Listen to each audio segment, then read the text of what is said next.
చామంతి రోజా లాకర్లో దాచిన రాజమనోహరాన్ని తీసేసుకున్న తర్వాత చిట్టి దగ్గర దాన్ని జాగ్రత్తగా పెడుతుంది.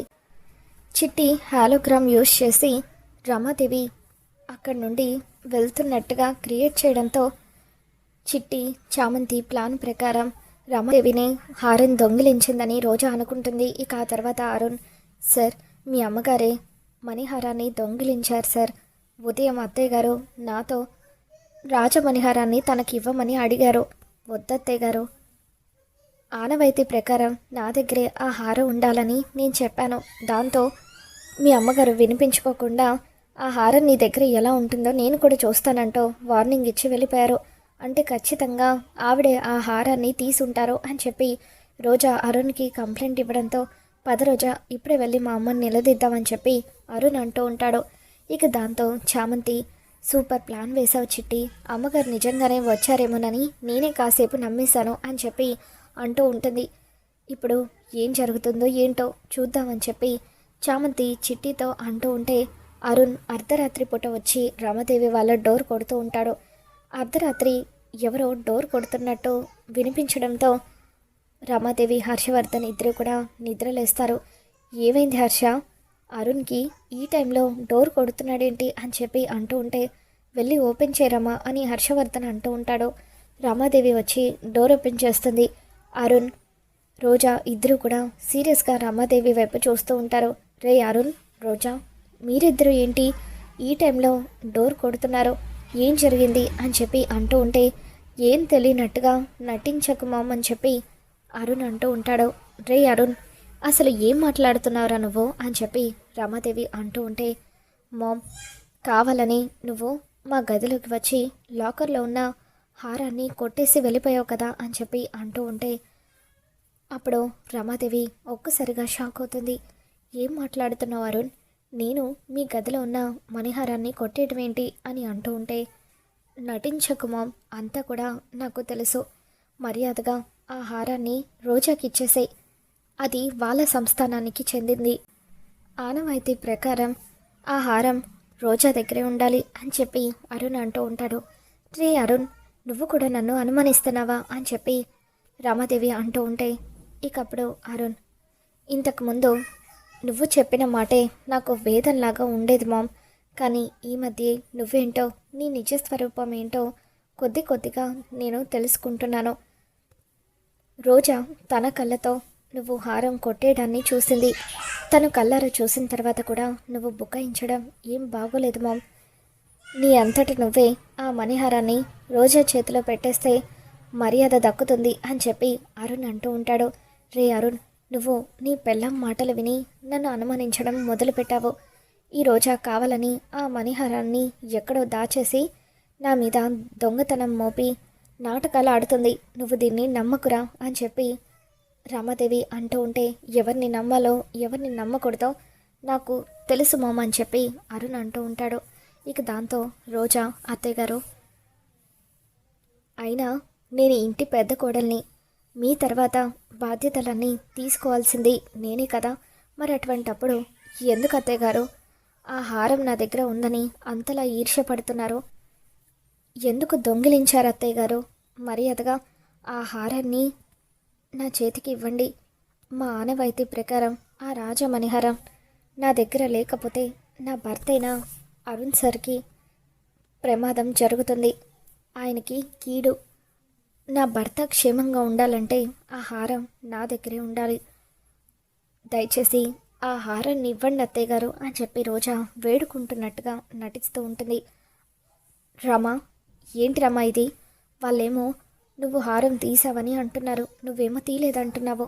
ఏది నిజమో ఏది అబద్ధమో నాకేం అర్థం కావట్లేదు అని చెప్పి హర్ష అంటూ ఉంటే, నేను నిజం చెప్తున్నాను హర్ష, నిజంగానే ఆ హారానికి నాకు ఎటువంటి సంబంధం లేదు అని చెప్పి, రే అరుణ్, నీకు నమ్మకం లేకపోతే వెళ్ళి నా లాకర్లో వెతుక్కో. ఆ మణిహారం ఉంటే అప్పుడు నేను దొంగనని ఒప్పుకుంటాను అని చెప్పి రమాదేవి అంటూ ఉంటుంది. అరుణ్, రోజా ఇద్దరు కూడా లాకర్ అంతా కూడా వెతుకుతారు.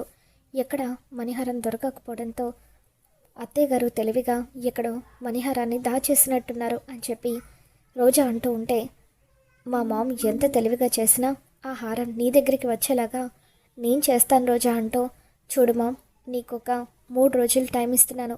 ఈ 3 రోజుల్లోగా ఆ హారం మళ్ళీ రోజా చేతికి రావాలి, లేకపోతే నేనేం చేయాలో అదే చేస్తాను అంటూ, పద రోజా, మనం ఏం చేయాలో చేసి చూపిద్దామంటూ అరుణ్ రోజాని తీసుకొని అక్కడి నుండి వెళ్ళిపోతాడు. ఏవండి, వాడు చూసారా ఈ మధ్య ఎలా మారిపోయాడో? పెళ్ళాం వైపే మాట్లాడుతున్నాడు. ఆ రోజా వాడిని పూర్తిగా మార్చేసింది అని చెప్పి రమాదేవి హర్షతో అంటూ ఉంటుంది. ఇక దాంతో హర్ష, చిన్నప్పటి నుండి అరుణ్ని నువ్వు పెంచిన విధానం అలా ఉంది. నీ మాటే వినాలనుకునేటట్టుగా వాడిని అలా తయారు చేశావు. ప్రేమ్ నీ మీద ఎంత ప్రేమ చూపించినా వాడిని కొంచెం కూడా పట్టించుకోలేదు. ఇప్పుడు జరుగుతున్న దానికి అనుభవించని చెప్పి హర్ష పడుకుండిపోతాడు.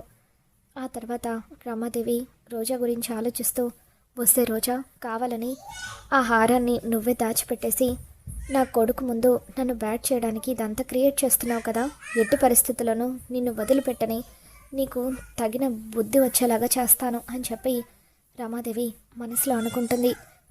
తర్వాత రోజు ఉదయాన్నే గుణ రమాదేవి ఇంటికి వస్తాడు. రమాదేవి ఇంటికి వచ్చాక, ఏంటి గుణ, నీకు కాబోయే భార్యను చూడ్డానికి వచ్చావా? అదిగో కిచెన్లో ఉంది, వెళ్ళు అని చెప్పి రమాదేవి అంటూ ఉంటే, కిచెన్లో వంట చేస్తున్న చామంతి దగ్గరికి గుణ వస్తాడు.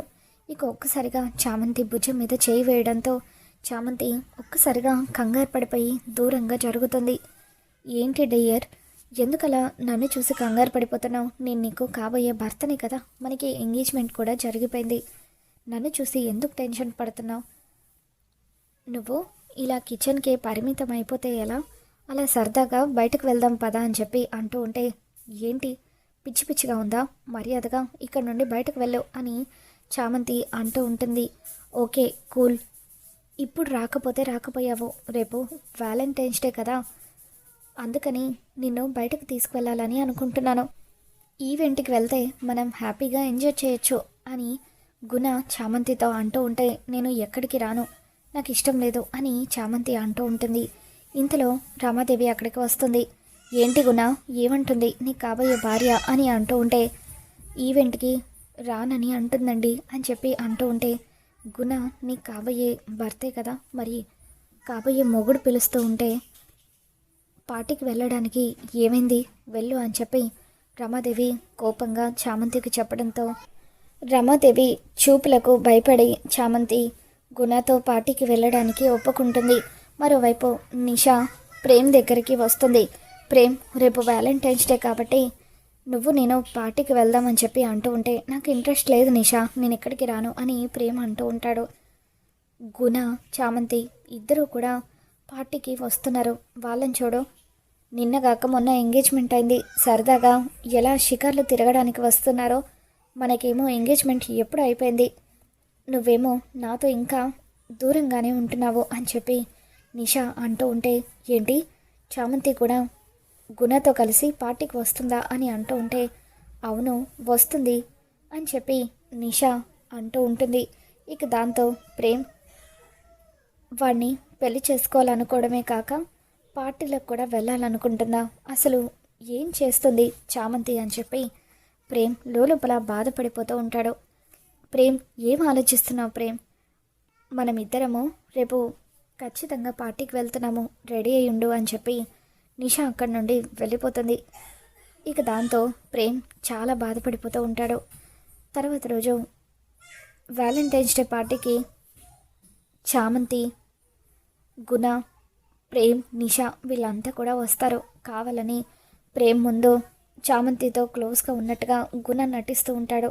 చామంతి చెయ్యి పట్టుకొని అలా నడుచుకుంటూ వస్తూ ఉంటే ప్రేమ్ కోపంతో రగిలిపోతూ ఉంటాడు.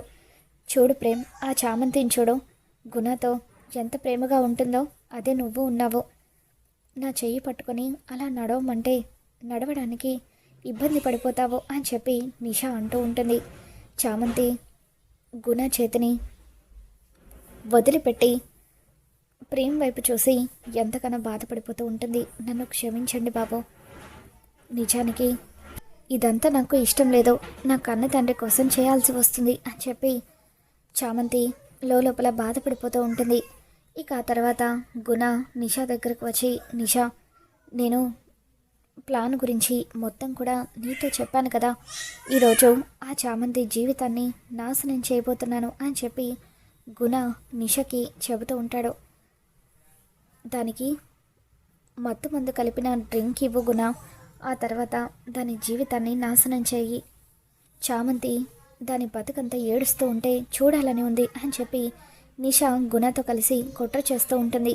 మత్తు మందు కలిపిన డ్రింక్ని చామంతి చేత తాగించడంతో చామంతి స్పృహ కోల్పోతుంది. ప్రేమ్ కూడా ఫుల్గా తాగేసి ఉంటాడు.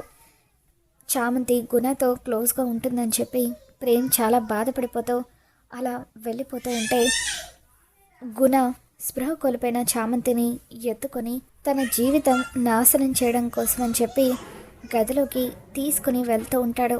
ఇక అప్పుడే చామంతి కాళ్ళ పట్టి ప్రేమ్కి దొరుకుతుంది. ఇది చామంతి కాళ్ళ పట్టి కదా, ఇది ఇక్కడ పడిపోయింది ఏంటి అని చెప్పి ప్రేమ్ ఆలోచిస్తూ ఉంటాడు. చామంతి ఎక్కడికి వెళ్ళిందా అని చుట్టూ చూసేసరికి ఎక్కడ తను కనిపించకపోవడంతో ప్రేమ్ తన కోసం వెతుకుతూ ఉంటాడు. చామంతి బ్యాంగిల్స్ అన్నీ కూడా వరుసగా పడిపోయి ఉంటాయి. ఇక ఆ బ్యాంగిల్స్ ఆధారంగా చామంతి ఎక్కడ ఉందో రూమ్ వెతుక్కుంటూ వెళ్ళేసరికి అక్కడ గుణ చామంతి జీవితాన్ని నాశనం చేయబోతూ ఉంటే ప్రేమ్ గుణని చితక్కొట్టి చామంతిని కాపాడుతాడు. గుణని చితక్కొట్టి అక్కడి నుండి పంపించిన తర్వాత చామంతి ఫేస్ మీద వాటర్ చల్లి, వాడు నీ జీవితాన్ని నాశనం చేయబోయాడు, అటువంటి నీచుడు నన్ను పెళ్లి చేసుకోవాలనుకుంది అని చెప్పి ప్రేమ్ చామంతిని తిడుతూ ఉంటే చామంతి, నన్ను క్షమించండి బాబు, నేను ఏమి చెప్పలేని స్థితిలో ఉన్నాను అని చెప్పి ఏడుస్తూ ఉంటుంది. నేను ఒక నిర్ణయానికి వచ్చేసాను చామంతి, ఎవరు ఏమనుకున్నా ఏం జరిగినా సరే ఈరోజు నీ మెడలో తాళి కట్టేయాలని నిర్ణయించుకున్నాను. నువ్వు ఖచ్చితంగా ఏదో కారణంతోనే గుణతో పెళ్ళికి ఒప్పుకున్నావని అర్థమైంది. ఆ కారణం ఏదైనా సరే దానికి సమాధానం నాకు అవసరం లేదు, మనమిద్దరం ఒకటపడమే నాకు కావాలి అని చెప్పి అలా ప్రేమ్ పాకెట్లో నుండి తాళిని బయటకు తీసి చామంతి మెడలో తాళి కట్టేస్తాడు. ఇక దాంతో చామంతి ఒక్కసారిగా షాక్లో ఉండిపోతుంది. మరి రాబోతున్న ఎపిసోడ్లో ఏం జరగబోతుందో మళ్ళీ మన ఛానల్లో తెలుసుకుందాం. ఈ వీడియో మీకు నచ్చినట్లయితే లైక్ చేయండి.